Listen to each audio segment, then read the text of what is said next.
Has Mr. Perez, the chairman of the DNC, denounced Mr. Farrakhan? Has Jose Ramos denounced Mr. Farrakhan? Has Luis Gutierrez denounced Mr. Farrakhan? Has Kamala Harris denounced Mr. Farrakhan? Has Bernie Sanders denounced Mr. Farrakhan? Has Elizabeth Warren denounced Mr. Farrakhan? Was there a press conference among the Democrats on Capitol Hill who rely on Mr. Farrakhan in many districts in this country, denouncing Mr. Farrakhan? Now, they like to call President Trump a racist, which he is not. Oddly, they like to call him an anti-Semite. The president, the first, who announced that Jerusalem is, in fact, the capital of Israel, who is, in fact, moving the American embassy to Jerusalem, who, in fact, has a daughter who's an Orthodox Jew and a son-in-law who's an Orthodox Jew and Jewish grandchildren. No evidence whatsoever that he's a racist or an anti-Semite. Lots and lots of evidence when it comes to Farrakhan. And yet the same people in Congress who day in and day out like to call people racist because they're conservatives or they don't agree with their radical agenda, the same media, the fraudulent media that like to advance and exploit that notion about conservatives and Republicans and the president, are really quite tame when it comes to Mr. Farrakhan. They're really quite tame, aren't they? I'll be right back. Mark Levin.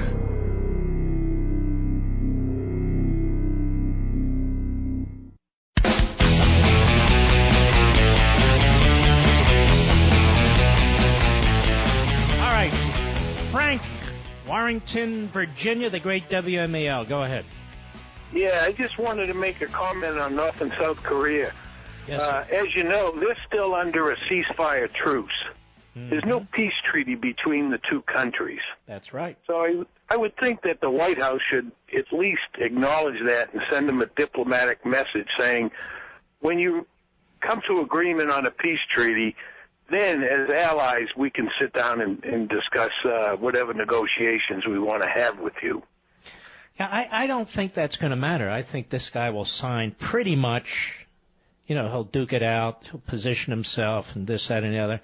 I think this guy, Kim Jong-un, will sign pretty much something, almost anything, again, with all the drama surrounding it. And then he'll break the deal, just like Daddy and Granddaddy. Yep. The other thing is that people ought to remember 1989 and 90, Soviet Union and perestroika. Mm-hmm. Take a look at Russia today. Tyrannies are tyrannies. You're right. Well said, my friend. I'm with you. We'll be right back.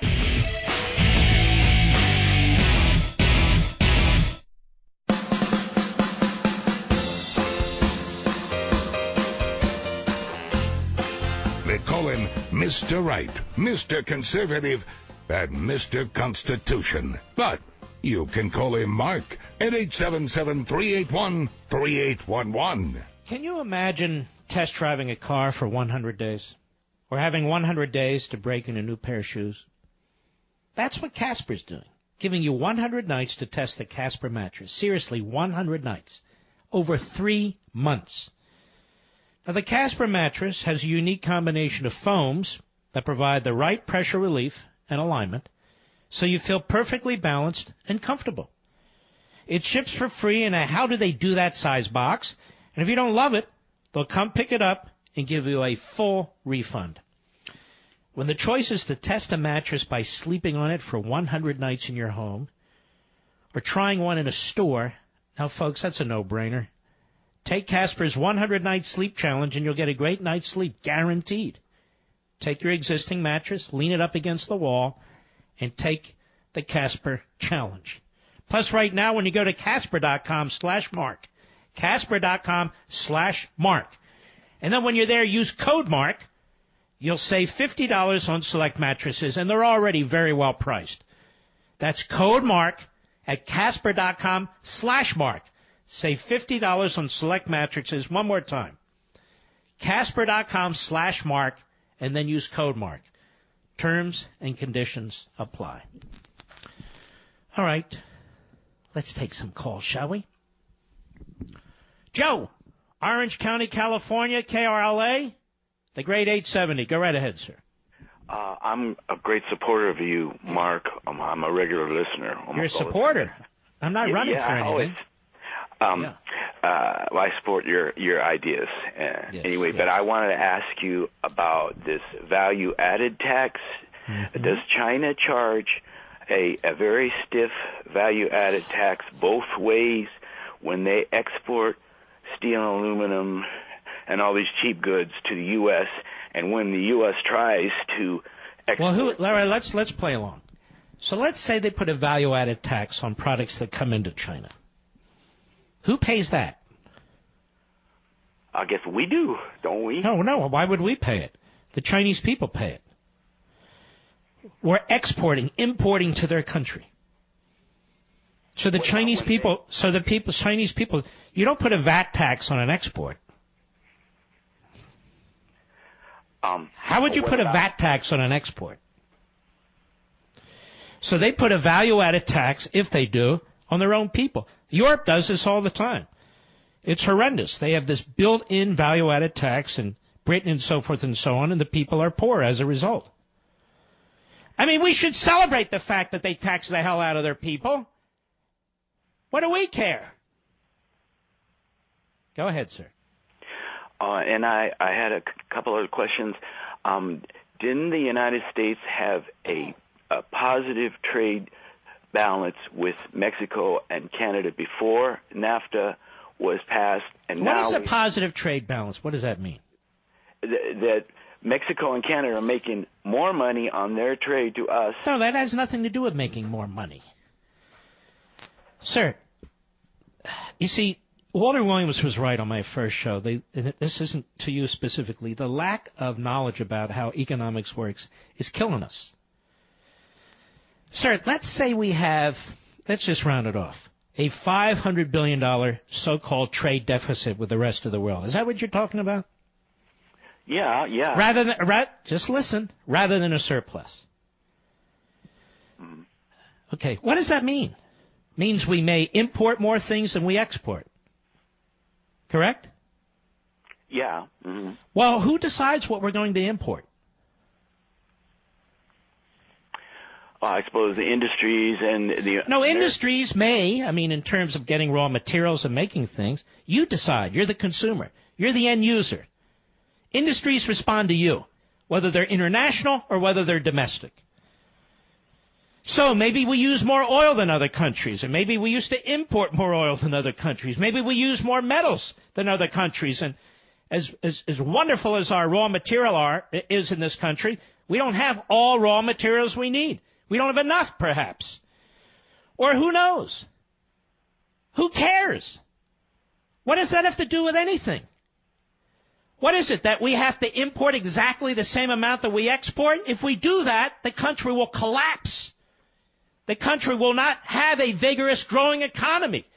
We need stuff from other countries. It doesn't mean we're buying their pencils and their pens and their staplers and so forth, although we might.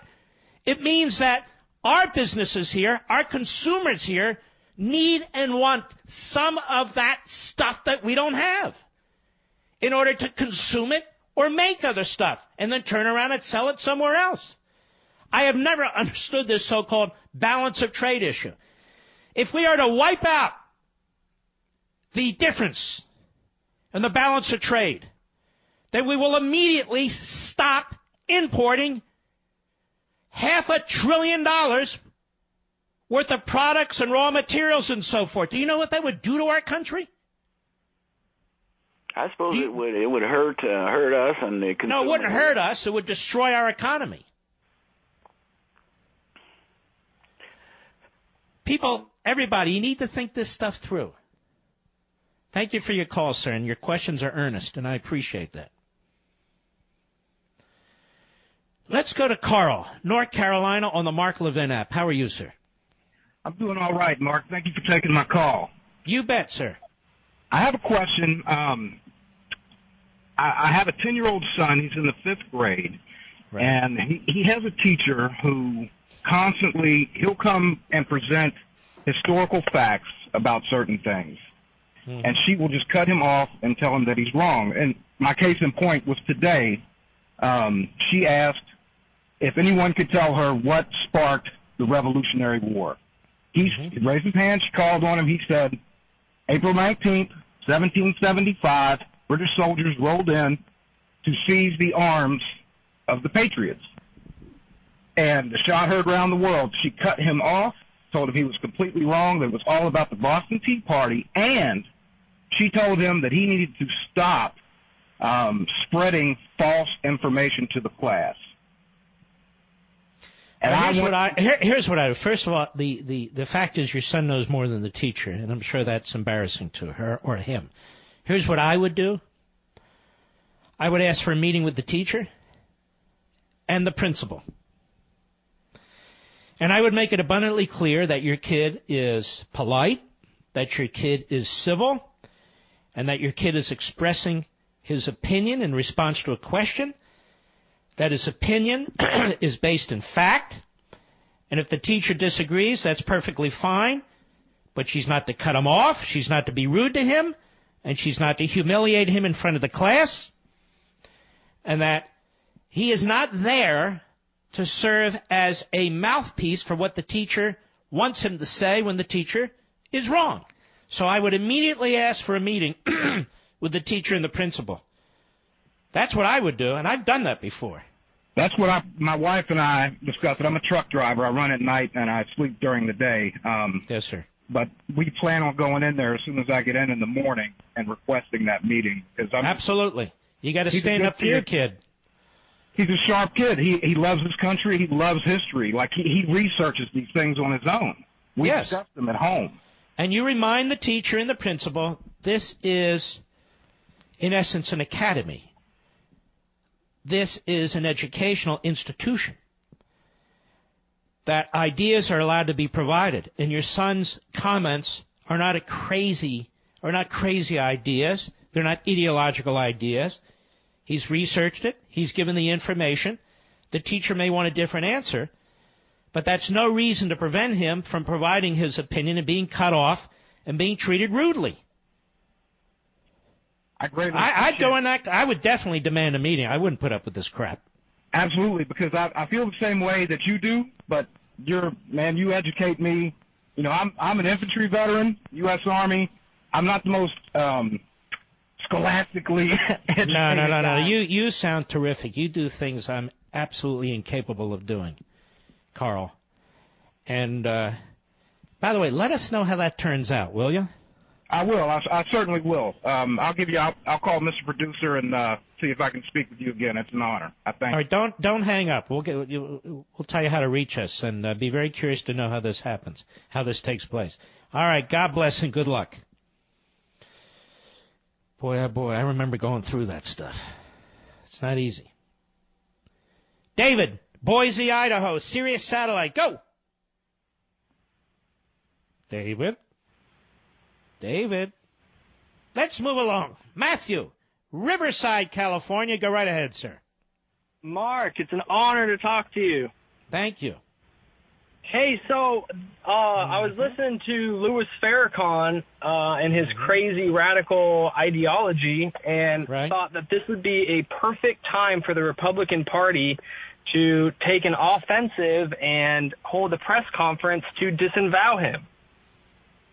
Well, and by the way, I haven't heard them do anything of the sort. You're exactly right. Have they? No, they're playing defense. Why are they afraid of this guy? No, I don't know. Why are they afraid of this guy? Why are they afraid of confronting this guy?